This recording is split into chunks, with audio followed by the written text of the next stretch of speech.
It's been a year since the COVID-19 pandemic hit us, and now more than ever, it is so important for us to collectivize and unite around the vaccine rollout. With the looming third wave, what is our role as the youth of this country in ensuring a swift vaccine rollout and also to manage our COVID-19 numbers? Let's talk about this.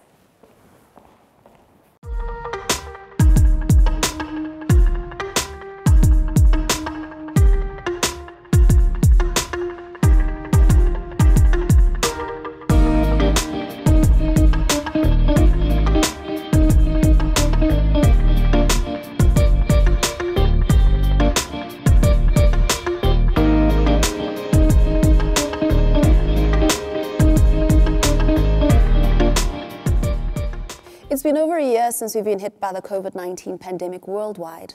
And with the vaccine rollout underway in South Africa and the possibility of a looming third wave, it's crucial that we unite, work together, and take ownership to ensure the health and safety of our communities as we collectively continue the fight against COVID-19.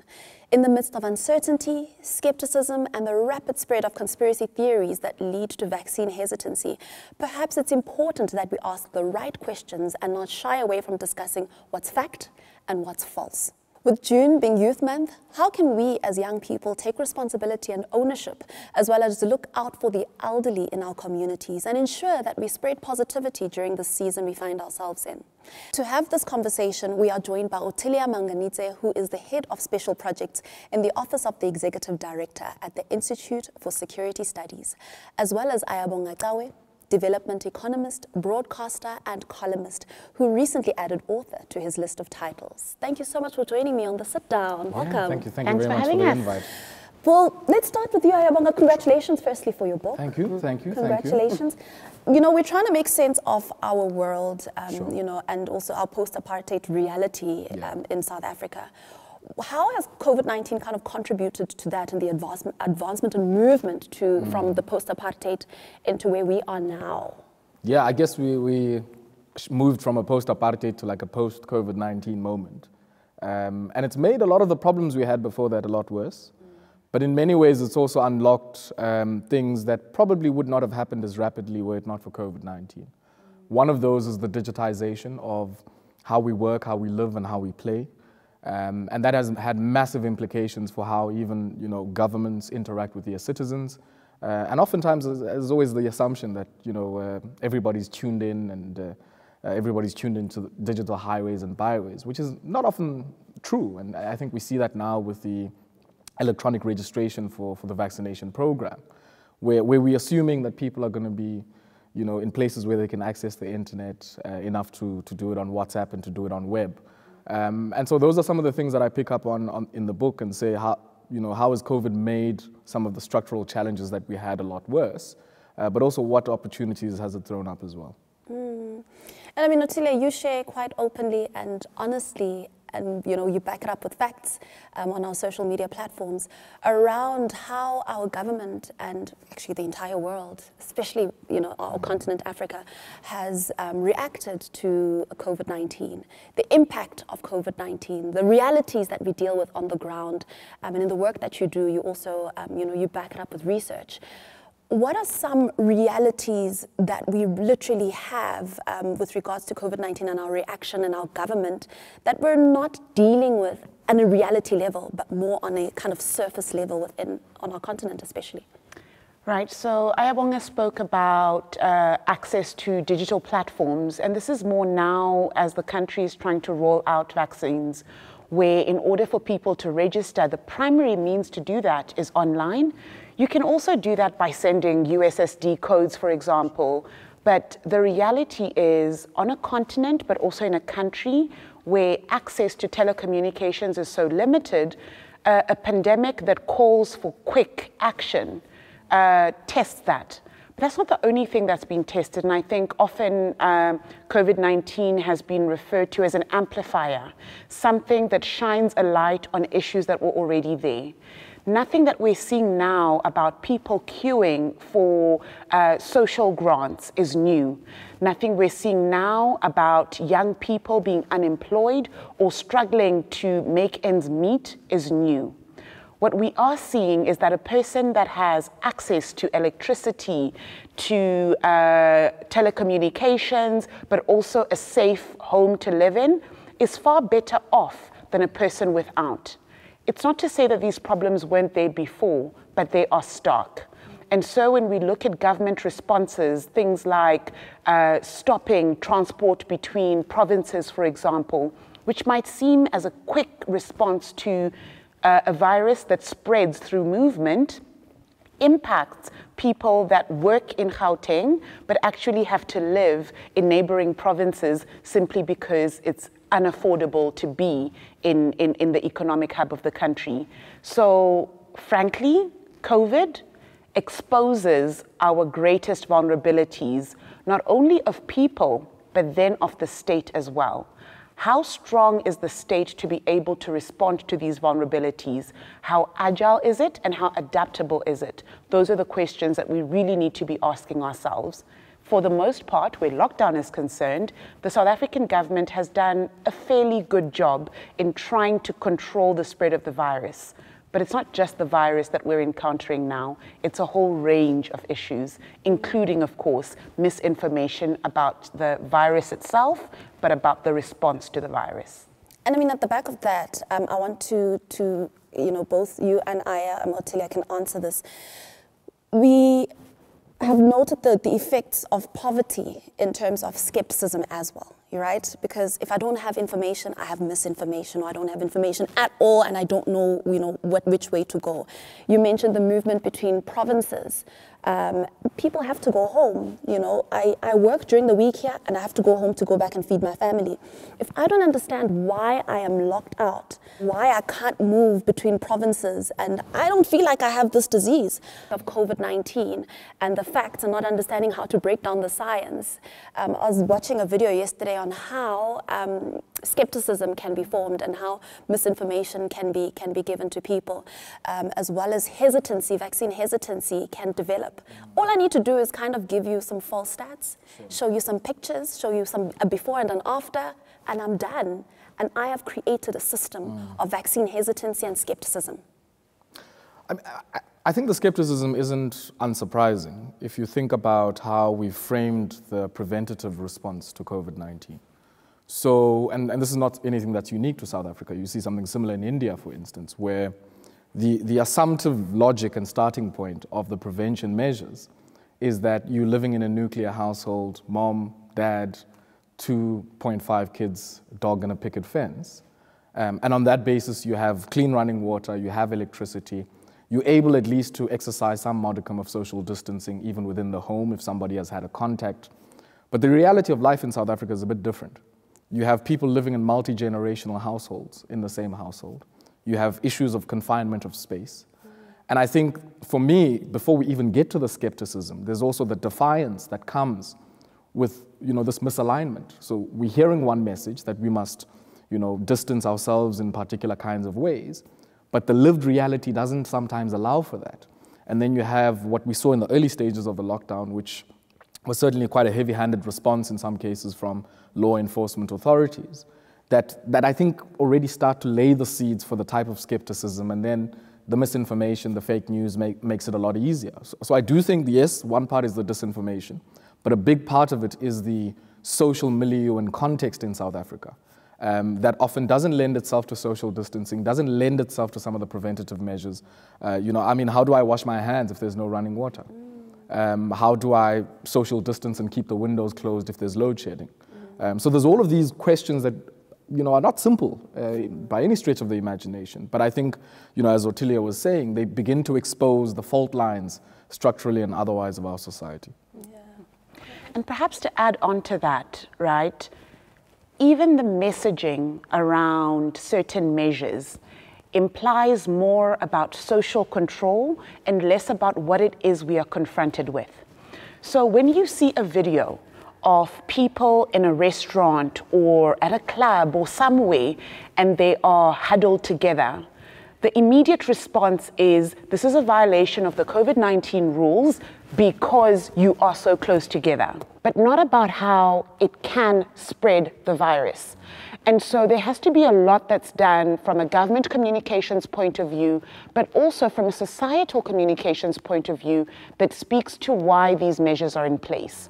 So even in communities where there is limited access to water or forms of sanitation, efforts, and these are efforts on the part of the state, but also on communities to be able to ensure that access. If you say to someone, wash your hands, and you don't say why they must wash their hands, they will make a value judgment. Can I wash my hands right now, or can I not?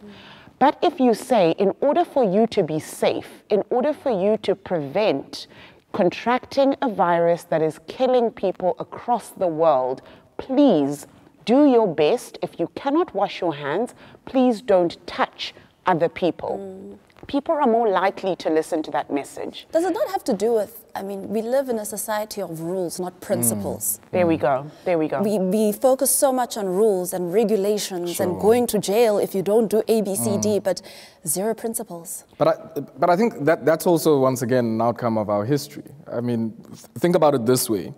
For not even 50 years ago, you had a society that determined who you could love, what you could eat, what you could drink. And a lot of the people who grew up in that society are still living with us.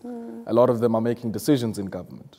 So you saw, you know, when the moment came up of, you know, what clothes people could buy during the hard lockdown. Babies didn't have clothing. Yeah. So there's seemingly a very rules-based command-style thing that kicked in.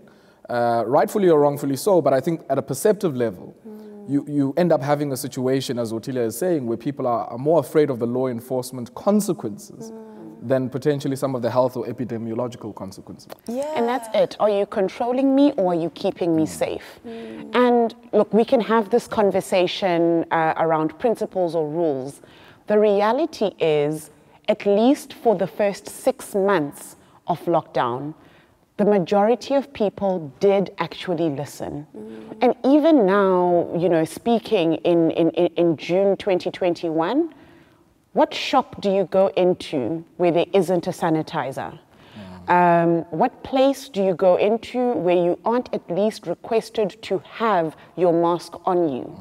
So people can and do adapt. It really is about the way in which you don't make people feel guilty for actions that are otherwise normal. I've personally, for example, witnessed people who haven't seen each other for a long time realizing, I can't hug, and finding other ways through which they can be able to still have some degree of intimacy. And it's not that they don't want to do it. It's not that they've been controlled into doing it. Especially the older the people in your family are, the more people actually care. And the more they are like, my actions could have an impact. And I think the messaging has to be about that. It has to be about, you are not at fault. A virus is. However, if you do this, this, and this, you could lead to more people getting sick. And unfortunately, we have seen that even the seemingly healthy among us can also fall sick and succumb to COVID. And that's so scary. I mean, it's sad that some young people that we know, and we may personally know, have succumbed to COVID-19. We thought we're healthy, we're vibrant, you know. But is there a scientific stat or scientific backup to why young people are at the back of the queue when it comes to vaccinations? I'll ask you, Ottilia, because you're the numbers person, you're the stats person. Let me start with Ottilia, because she's the stats person. Put simply, it's not that COVID-19 doesn't impact young people.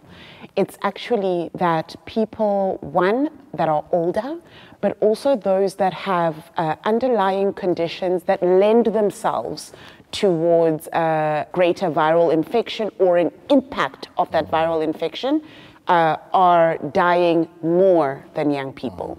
So it's not to say that young people shouldn't be vaccinated. In fact, in the ideal world, everyone would be vaccinated, and that would ensure that less people are affected. But older people, that have conditions, you know, sort of your diabetes or associated conditions, have been seen to have the greatest suffering as a result of the virus. Yeah. Some studies actually show that a lot of people who have shown no symptoms have probably been infected by the virus itself, and then the disease didn't manifest in a way that actually meant they needed to be hospitalized. So there are people who haven't even tested who have probably had COVID. And have probably transmitted it. And probably transmitted it without knowing, which is why the rules, so to speak, have to apply generally. You cannot say only old people must wash their hands, because old people don't just interact with old people.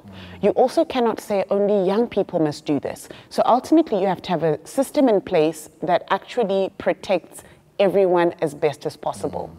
We've seen globally that by starting vaccinations with the older people in the population and then moving to those that have underlying conditions, that actually helps in building immunity among that cluster of people, but then allows for the next phase of rollout. Okay. Right now, we're just starting out. But ideally, in the future, when a COVID-19 vaccination is just like your BCG vaccination, it's just like your vaccination for measles and rubella, you would get that vaccination in infancy, and then you'd be able to have like your flu booster shots and so forth. For now, we start with the people that are most at risk, and then you move to the next category of people. So Ayabonga, what is then the role of youth in eradicating COVID-19? So I think in the immediate, maybe on two fronts. The one is the responsibility on all of us to make sure that everybody who is eligible to register for the vaccine is registered accordingly. Now we know, we help them load airtime, we help them do all manner of things on the devices that they have. And I think that needs to continue in a way that allows them to be registered for the vaccination program and to be able to get the vaccine to them. I mean, I know this in my own family. You know, 3 generations of us have gotten COVID-19. And you can imagine the type of anxiety that creates in a family. And I think the responsibility of young people is to make sure that the one frontline defense that we have, which is the vaccine, is accessible and can reach where it's needed most. I think the second part is for young people to really agitate around this issue. I think vaccine apartheid is probably the most irrational thing. You hear reports from the United States saying people are being entered into lotteries to incentivize them to take the vaccine, you know, people in their 20s, which already suggests that there's an uneven global distribution of this vaccine that even makes the attempts for us to first vaccinate the older folk and then move progressively in the society a lot more difficult. There's a hoarding of vaccines in the global north. And I think it's the responsibility of young people, as we reflect on the young people of 1976, our parents' generation, to hold the line and to anchor many of those struggles that are saying, let's make sure that we get the waivers in place, let's make sure that you know, there's equitable opportunity to manufacture these vaccines, because seemingly this is something we're going to have to be dealing with for a long time. But it can't be a situation where all of the capacity and all of the vaccines are being hoarded in the north, a north that is still trying to persuade people to take the vaccine. Yeah. And yet we here in the global south really trying to make sense of this and grapple with it, but at a time where, you know, there's difficult discussions about where we get the vaccines. Practically, how can we do that? Like, how can we ensure, I mean, speaking to this platform, to the layman person on the street, well, if we're saying the North is hoarding these vaccines, how do we get them here? What is our role and responsibility besides having these conversations? How do we create the advocacy? Sure. How do we actually do the work? What work do we have? You know, it's so fascinating the role that South Africa and India have taken in global leadership on this issue, be it in the World Trade Organization, around the waivers when it comes to intellectual property protection, so patents, trademarks and all of that stuff, and the licensing for manufacturing. But I do think that as young people in every space and platform that we have, this show, my radio show, you know, whatever platforms, a column, a book, but wherever we have space of influence, and it might be influencing 2 or 3 people around you, but it's about first understanding what is preventing many of these vaccines that are being manufactured across the world from getting here, and how do we place pressure on our governments, how do we place pressure on our own leadership, and even start to agitate in global fora, and the internet allows us to do this, to really call out what is irrational vaccine apartheid. You know, this virus sets the timeline. This virus moves with us. Yeah. And yet people still think they can, you know, take a nationalist approach, nation state, let me first vaccinate my own people, at a time when people are dying every single minute of the day. Yeah. And I mean, your take, Yeah, you deal with this on a daily. You top policies on a daily around these issues. Quite frankly, look, the one thing that I hoped COVID would do is I hoped COVID would get people to understand that discrimination is not sustainable. Because what does a virus do that we are currently struggling with? A virus simply doesn't choose or pick, right? It moves across borders, it moves between people, it moves on surfaces. And in order for you to be able to actually end its spread, you need to have a holistic, whole of population approach. The reason in South Africa and the rest of the continent we are essentially having to have a staggered approach to vaccination is not because the state doesn't want to vaccinate everyone. It's because there is insufficient supply to be able to do that. So you are forced to prioritize. In the medical field, they call it triage. You are forced to find what starts first, what needs to be responded to immediately, then with less urgency, and then later on. Yeah. Now, in order for markets across the globe to become fully open, you do need to have as many people vaccinated as possible. Not in just some small space in Montana, but ultimately you need to have people in Matatiele vaccinated. You need to have people here in Gauteng vaccinated in order for you to have the global economy revved up again. So what South Africa and India have done at a global level to say, we don't necessarily need you to supply us the vaccines. We have the tools in place at national level that will allow us to be able to produce these vaccines. And so all we need is access to that information that allows us to produce the vaccines and to produce them right. Yeah. Africa has had an amazing record of rolling out vaccines. If you speak about vaccine hesitancy, it's not as much an African problem as it is a global North problem. Because in Africa, when it comes to eradication of polio, tuberculosis, rubella, measles, mumps, these are things that we know. If you go right now to any rural area in South Africa and you ask a mother, what do children need within 6 months? Yeah. They're going to tell you The jab. The jab. All The of us. jab. That 6-week jab. Yeah. It's the this The week jab. jab. The jab. The this We month know jab. it. Yeah. If you were to go to any rural area or to the townships or communities and speak to mothers and ask them, what is it that a child needs within their first 6 months? It's always the vaccinations. They have vaccination cards and they have the details of the various illnesses that a child can have. So it's not about not knowing that vaccinations matter. Right now, it is about ensuring that those communities have access and quickly. The longer they don't have access to these vaccinations, the less it seems like something that is required.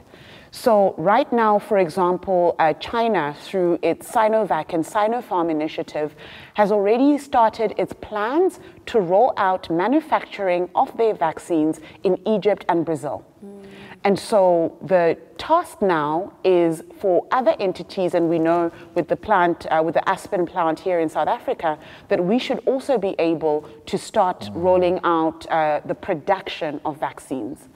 If African countries are able to start producing these vaccines themselves, after, of course, the patent waivers, then access into communities becomes quicker. Yeah. It cannot be that we have to wait and watch the head of state, cold in winter, waiting for a flight to land with vaccines coming from Lord knows where, so that we can say another 300,000 doses have arrived, when we actually have production capacity for millions of vaccines right here and right now. it's almost like an urgent plea, to be honest.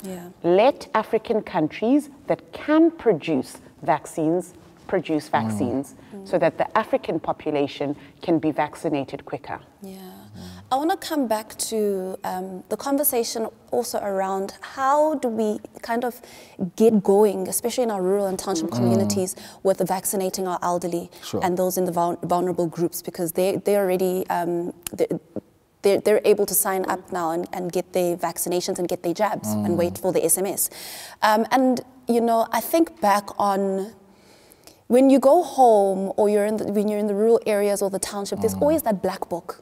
Right? If something happens, there's a funeral, there's the black book of contributions. The database. Yeah, right? Is that something that we can start doing within our communities to get going on the vaccine rollout and getting our elderly vaccinated, where you know, my neighbor, to start working with the black book to go around the community and ensuring that all our elderly are registered? Is that... And I know you have something similar going. I think it's clearly possible. I mean, I think the starting point for something like that is partnerships. So partnerships between, you know, the tertiary healthcare facilities where, you know, I mean, we know in Komani and in Kofimvaba the conversations we've been having through our Iziko Connect platform, which, you know, provides public Wi-Fi hotspots. But what we've realized in our discussions with the, you know, hospital officials is that they are battling with queues and queues of people who are coming in for the vaccination program, which also risks now becoming a super spreader because people are just standing in those queues. And so there's then been a need for us to create a partnership with them, to create a partnership with local leaders, to try and, one, encourage young people to, one, head to the hotspots, but also go into communities and register people using the USSD platforms, using the WhatsApp and the web platforms.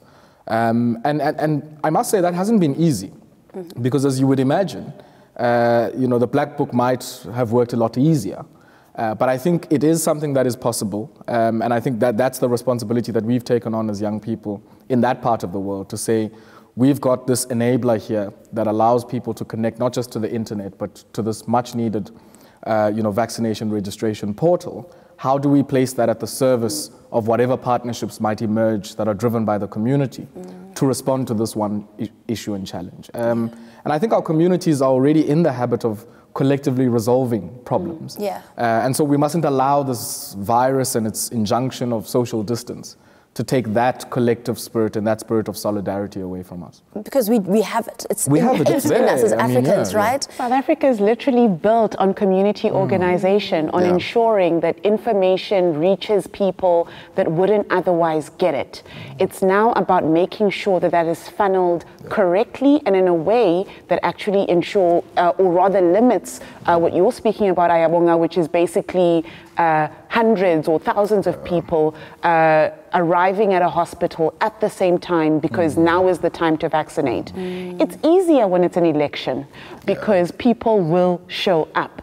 But in a pandemic, you want people to show up, but not too much. Not at once, not in a crowd. So you need to find ways that you can be able to, within communities, and it's a planning issue more than anything else, to say, right, in this week, this community is getting vaccinated. Monday, please, can this group of people come and get your vaccinations? Tuesday, it's your turn. It can go by name, it can go by village, it can go by section within a township, within a suburb, within an area. But it's about planning. Now, who's responsible for that planning? Ultimately, at the moment, because vaccination is a government rollout initiative, government cannot be out of the equation because they are central to the vaccine rollout and ultimately would be responsible for ensuring as many people are vaccinated as possible. But without communities being part of that conversation as well, government can only do so much. So it really is about working together and, in this case, working smart as well. How do we tackle something like vaccine hesitancy while still also respecting people's rights and responsibilities, Ottilia? like people's decisions and their beliefs, and but we also understand vaccine hesitancy is going to hinder our progress to a fully vaccinated society and country. Again, this goes back to messaging. Ultimately, the way in which we have communicated around COVID has, on the one hand, set these rules, social activity rules, while sometimes ignoring the public health message. I will say, and I think I speak for a lot of people when I say this, when the pandemic started, every single day when they were releasing the number of people that had been infected and the areas that were affected, I was tuned in. I was paying attention. I could tell you up until about day 110 what day we were on. After a while, stopped counting the days, stopped counting every single day the number of people that had been affected. It didn't change that I knew that we were still in a pandemic. It didn't change that I knew that without some action, that we would still be stuck within this pandemic. That being said, the communication around it being a public health issue remains, in my mind, still not as clear. You have to ask people, what is COVID? And people know that there's a virus. They know that some people get sick as a result of the virus, and they know that some people succumb. But even then, it's still not clear how it impacts me until it does. And so when it comes to vaccine hesitancy, it's the same thing. It took, I imagine I wasn't there, but it took quite a lot to be able to get people to start having their initial shots for measles, for rubella, for the mumps, because people generally just don't trust strangers to be injecting them. People generally just don't trust people to be the ones that are responsible for their well-being. So the message has to be about how this process is for your well-being. We can appeal to people's good nature, to people's sense of community, but ultimately the message has to be directed at the person. It has to be, Ottilia, you must get vaccinated. Ayabonga, you must get vaccinated, all the way to you must get vaccinated. We were able to do it and still are doing a fairly good job when it comes to HIV infections and AIDS, because the message was about a public health issue, a personal but public issue. And that messaging has to be right. If you don't do that, you're not going to be able to get people out of their homes, because you've told us to stay at home. Now you're telling us to leave our homes and go get something done? Why are we leaving home? And what is the role then of media as well, Ayabonga? I mean, I think what Ottilia is raising is so important. In this country, more than probably any other country, we would know the importance of public health messaging. If you think about Love Life, Soul City, and how instrumental those were in one, destigmatizing HIV/AIDS, but also facilitating people's access to a universal treatment program much later on. But I think that context was a bit different to where we are now. I think now the disinformation and the misinformation is a lot more accessible to a wider range of people in the society. And so your public health messaging, your popular education, and that media offensive has to be a lot stronger. And so there's a big role for us in the media to try and counter a lot of that disinformation that's sitting in different platforms. And the other reality is that as a media platform, we're probably not as credible a source of information as we might have been when there wasn't a diversity of other information sources that people could access. But there's still a role for us. And I also think, as we think about that, there's also a role for many of the agencies that the government has put into place. So the Department of Health has been driving a lot of the public health information, the Ministerial Advisory Council, and many other platforms. But I think there's a big role for entities like the Solidarity Fund, for instance, which is a sort of a multi-stakeholder platform of resource mobilization.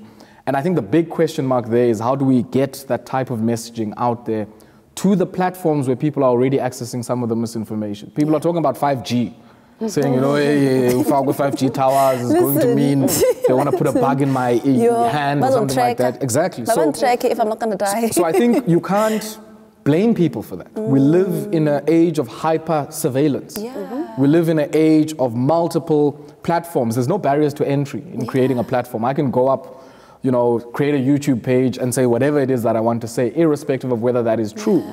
And I think it's the responsibility of regulated parts of the media, which have to account, in my view, to a higher standard, Broadcasting Complaints Commission, to really hold that line in terms of getting the information out there. And I think sometimes as people in the media, we haven't done a good job. I mean, I probably know a lot more about epidemiology now than I did before March 2020. But I've had to go out and try and understand that and speak to people outside of my own area of expertise. How does it make it difficult for us to kind of trust the platforms and trust the media and also trust these organizations when there's a lack of accountability when it comes to COVID-19 relief funds, for example, when in a country that's just riddled with corruption? Does it not make it just difficult for that trust to just exist as well? I think it does. You know, I mean, if you hear stories of people, you know, pilfering PPE money in a context where we're told to stay at home, I can't go to work, I don't have money. I don't have money for food. It's going to be a very hard sell to still listen in some cases to some of the people who are alleged to have been at the till and take public healthcare messages from them in that way. And that's why I do think that there's then a need for a much wider base of key opinion leaders, you know, people who are influence brokers. I'm not going to use the word influencers. To really, I guess, hold the mantle there, because what we're learning is that the credible voices in the society in the 80s might have been the politicians. The credible voices now in the society, it's so-and-so, you know, it's the people who are in the popular culture that you're interacting with. And I think there's a responsibility for them to also be part of the conversation. There's a responsibility for the popular culture and key personalities in that space to hold the line, but do so in a way that's genuine. I think, you know, South Africans are not stupid. South Africans don't trust anybody. And I think that might be a right way to approach it. But I think there have also been in instances where popular culture figures have tried to, you know, take these messages forward, have held them to account. And so in a sense, you don't have what you might have in the global north, this one-way traffic where people are just imbibing messages. I think South Africans are more discerning, and maybe that's an outcome of the history we come from and also this deep sense of mistrust. And they certainly have held even those major personalities in popular culture to account for the type of messaging they've put out. And I think we can't take that for granted. That's probably one gift that we have as a society, that you're not going to go on any platform and just, you know, say anything and whatever. No. Not in this country. And I think that's a valuable thing we need to bank and say, you know, this is a key part of our democratic project. And so there's a big role for government, there's a big role for people in the media, but I also think there's a big role for people in the popular culture and in the popular conversation to take some of these very important conversations forward. I'm going to take it back a little bit and say, without asking either of you who you trust, but you know who you trust, right?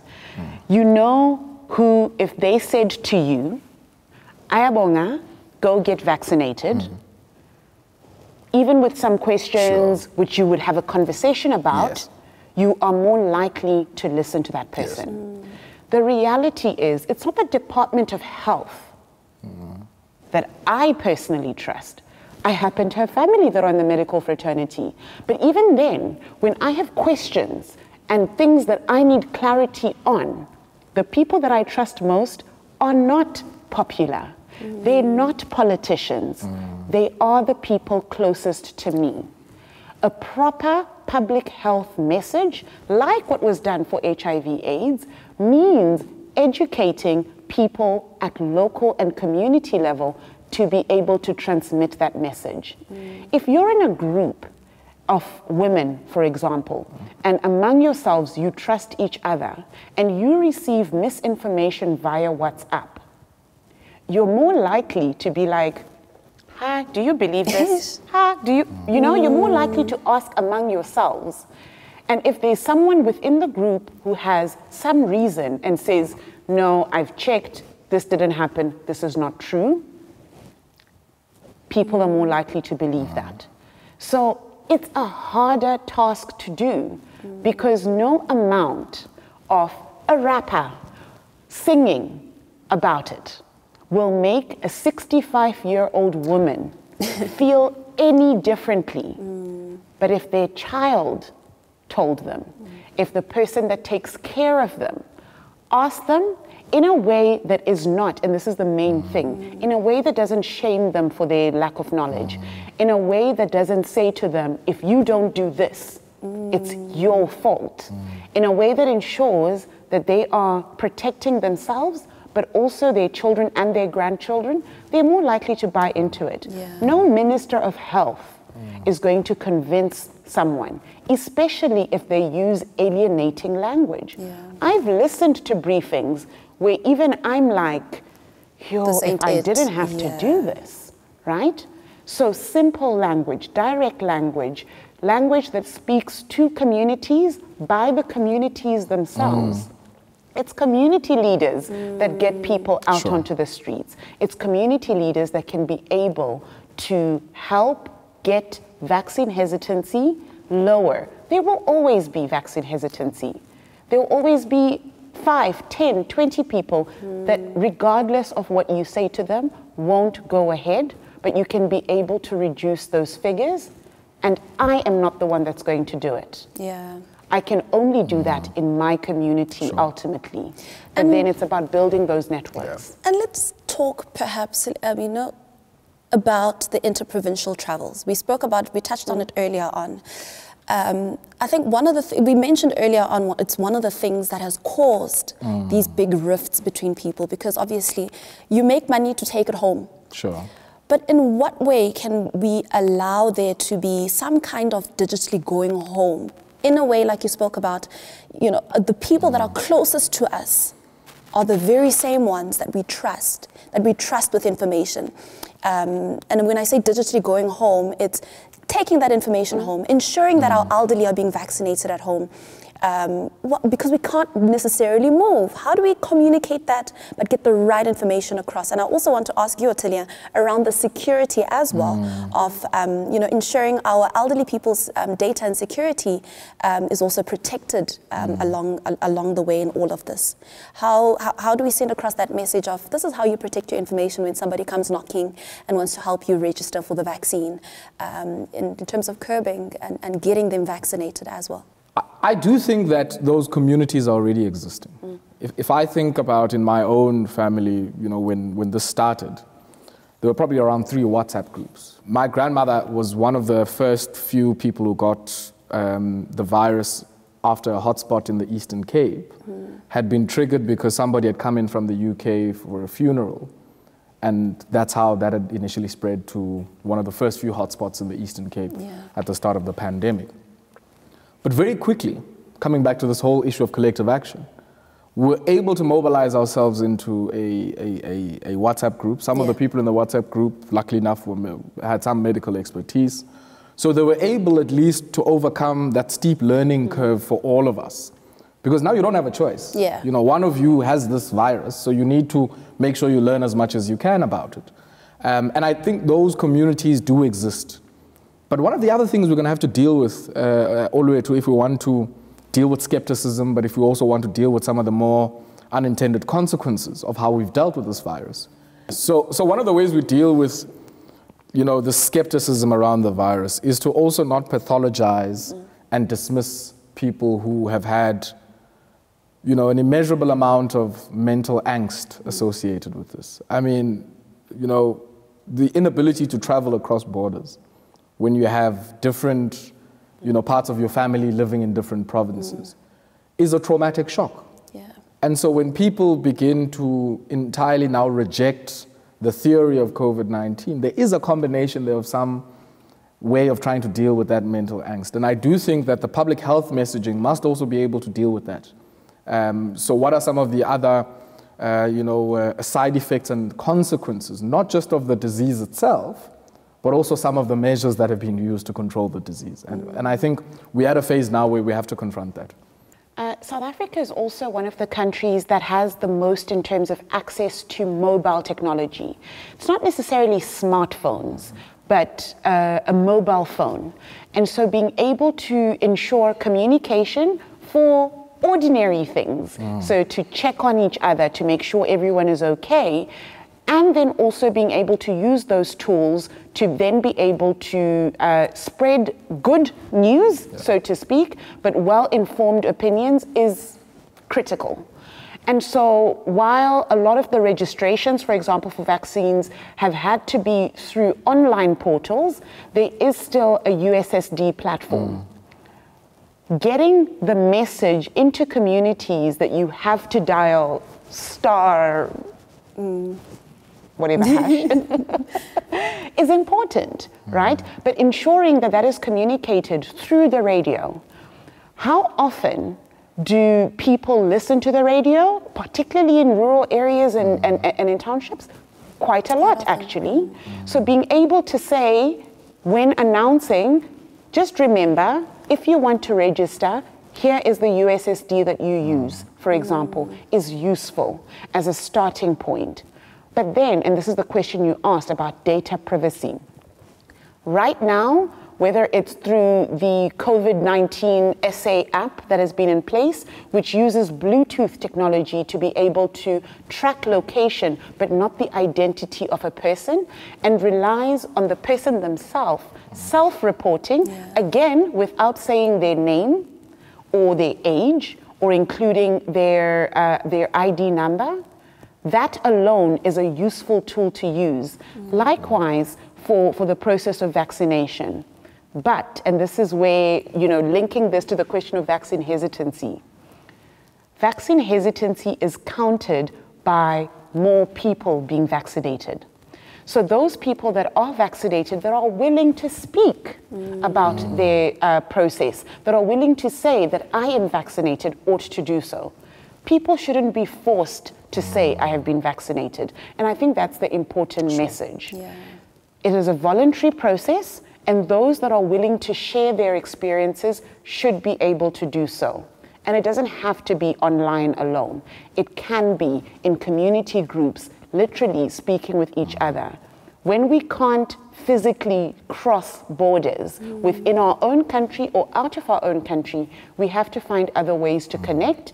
And South Africa is already way ahead. Very few people aren't able to connect with their families that are far away from them, at least by phone, at least by text message. And so we have to maximize on those things that we do have and use those as the tools for disseminating information. Again, information, not misinformation. Sure. And by the way, I mean, the web-based platforms are also zero-rated. So you really don't need data, I mean, as a young person to be able to get onto that platform and to register, many of your loved ones. But I mean, to the point Ottilia is making, I think it's an important one. If you are in a position where you've received the jab, you might be a frontline health worker. We need, some of those experiences. I recalled, I think, the first person to receive the jab in the Western Cape. And she went out and said, I'm still the same Zoliswa. Because there was this sense that, now that you've got this thing in your arm, you're now going to turn into, something else. So I do think there is that responsibility on many of us to say, this is the one frontline defense that we have against severe, illness and even death from COVID-19. How do we make sure that we're not only holding the line and countering the misinformation, but we're also using this as an opportunity to build those bonds of solidarity. For instance, I'm interested, Ottilia, what our government's going to do with some of the data that they've collected. We're supposed to have a census this year. There are people who are supposed to be doing indigent registration at a municipal level. This is also an opportunity for us to get that data so that we don't have to spend considerable amounts of money in the future on doing some of those processes. Absolutely. And as tech-savvy young people, Aya, what is our responsibility on just maintaining some kind of positivity during the season that we're in right now? The smartphone is a tool. It might be, if badly used, a weapon against your own people. So I think let's be responsible in doing that. But I think let's continue to extend the solidarity that we are renowned for as this society, this collective resolution of issues. If there's anything that South Africa has, even in the darkness and the cold of where we are now, is this sense that we can collectively resolve whatever it is that we're faced with. And I think that's something we must never lose. Absolutely. Ottilia, how do we find you and get more information from you? Or can we email you or follow you on social media? Goodness. Right, so I work for the Institute for Security Studies, and I must say I'm more than happy for people to find me specifically. On our website, you'll be able to find me. But we've got a team of brilliant researchers working on a lot of things around human security, for example, that may be of interest, and also issues like crime and violence and so forth, that are issues that are affecting South Africans. So I would say go to the issafrica.org website, and you'll find some on me, but a lot more on my amazing colleagues. And then on Twitter, my name is Masibanda, but it's MAS1BANDA. So that's where I speak a lot more and quite vocally as well. So there you can find me specifically. Yeah. Thank you. Awesome. How can we get hold of your book and get hold of you? Yeah. I mean, we know where we can hear you. Yeah, on the Mighty Metro, How do we get hold of your book? The book is out at all reputable bookstores that carry books. Go check it out. If you're looking for a signed copy, you can email lisa@klesibeholdings.co.za, and we'll certainly sort you out with delivery as well. Thank you. 7:30 to 9 p.m. on Metro FM every evening. And I'm also out on Twitter on @AYCawe. Amazing. Thank you so much, and thank you for the work that you do, both of you. Thank you. Thank you. Thanks for the invite. Thank you. Yeah.